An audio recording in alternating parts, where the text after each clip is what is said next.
બાબર તાલુકાના લાડુલા ગામમાં વિકાસના નામે ખેલ રાઠોડવાસથી ગટર લાઈન અન્ય વાસમાં નાખ્યાનો વિવાદ। વાવથરા જિલ્લાના બાબર તાલુકાના લાડુલા ગામમાં વિકાસ કામમાં ગંભીર ગેરરીતિ થયાનો આક્ષેપ સામે આવ્યો છે। સ્વાગત અરજી અંતર્ગત ₹4.50 લાખની ગટર લાઈન રાઠોડવાસ માટે મંજૂર કરવામાં આવી હોવા છતાં કામ ત્યાં કરવાના બદલે અન્ય વાસમાં કરવામાં આવ્યું હોવાનું ગ્રામજનોએ આક્ષેપ કર્યો છે। ગ્રામજનોના જણાવ્યા મુજબ રાઠોડવાસના લોકો આજે પણ ગટર જેવી મૂળભૂત સુવિધાથી વંચિત છે। વરસાદી પાણી અને ગંદકી ઘરોમાં ઘૂસી જતા સ્થાનિકોને ભારે મુશ્કેલીનો સામનો કરવો પડી રહ્યો છે।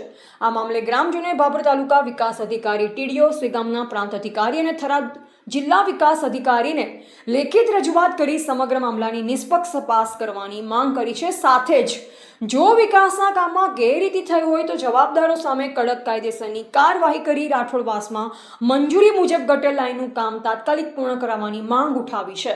રિપોર્ટર અમિતભાઈ ઠક્કર। ગટર લાઈનનો પ્રોબ્લેમ હતો। બળધના વાસની અંદર પાણી ભરાવાથી ગરમ ઘૂસી જતું પાણી। તો 30/6/2025ની અંદર અરજી આપેલી હતી, જ્યાં સ્વાગત કાર્યક્રમમાં મને બોલાયા બાબર તાલુકાની અંદર। તો પ્રાંત અધિકારીએ ₹4.5 લાખ નાના પંચની અંદર ગ્રાન્ટ આપી અને સરપંચશ્રી અને તલાટી સાહેબશ્રી બળધનાવાસમાં નાખવાની હતી, તો બાબરીવાસમાં નાખી છે। કોઈ એનું નિકાલ આવ્યો નથી। ₹4.5 લાખ દુરુપયોગ થયેલો છે।